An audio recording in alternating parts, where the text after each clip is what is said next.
Kabar batalnya pernikahan Ayu Ting Ting hingga kini masih menyita perhatian publik. Bagaimana tidak, usai menjanda sekian lama, rencana pernikahan sang biduan bak angin segar bagi para penggemar. Namun sayang saat semua persiapan sudah mencapai 85%, Ayu justru membatalkan semuanya. Tak tanggung-tanggung, Ayu bahkan mendatangi sendiri satu persatu orang-orang yang membantu persiapan pernikahannya untuk minta maaf dan menyampaikan kabar tak sedap ini. Impian menapaki kehidupan baru bersama Adit Jayusman yang sudah hampir terwujud pun mendadak harus dikubur dalam-dalam. Kepada awak media, Ayu hanya meminta doa dan mengakui mungkin dirinya dan Adit Jayusman belum berjodoh.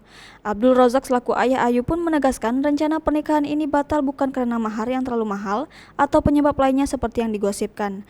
Meski Ayu bersikeras mengaku bahwa ialah yang memutuskan semua ini, namun beberapa penerawang melihat kenyataan lain. Dalam tayangan di kanal YouTube Star Pro Indonesia Kamis 11 Februari 2021, pakar metafisika Justin melihat justru pihak Adit Jayusman lah yang meragu. Lalu benarkah Adit pernah stalking soal masa lalu Ayu?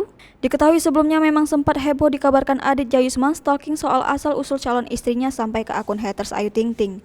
Dikutip dari Great Hits, akun Instagram @duniajair mengunggah foto tangkapan layar yang memperlihatkan akun Instagram Adit menjadi salah satu viewers Instagram story akun haters. Akun haters tersebut menampilkan video lama saat Ayu membuat pengakuan bahwa dirinya hamil duluan sebelum menikah dengan NG, mantan suaminya. Diketahui masa lalu sang biduan saat baru merintis karir memang cukup kelam. Saat namanya viral berkat lagu Alamat Palsu, Ayu mendadak menikah dengan NG Baskoro pada 4 Juli 2013. Pernikahan keduanya pun hanya berlangsung selama 20 hari lalu keduanya memutuskan untuk bercerai. Berselang hanya 5 bulan dari hari pernikahannya, Ayu melahirkan anak pertama yang diberi nama Bilqis Humaira Razak. Sejak saat itu Ayu nampak begitu betah mempertahankan statusnya sebagai single parent.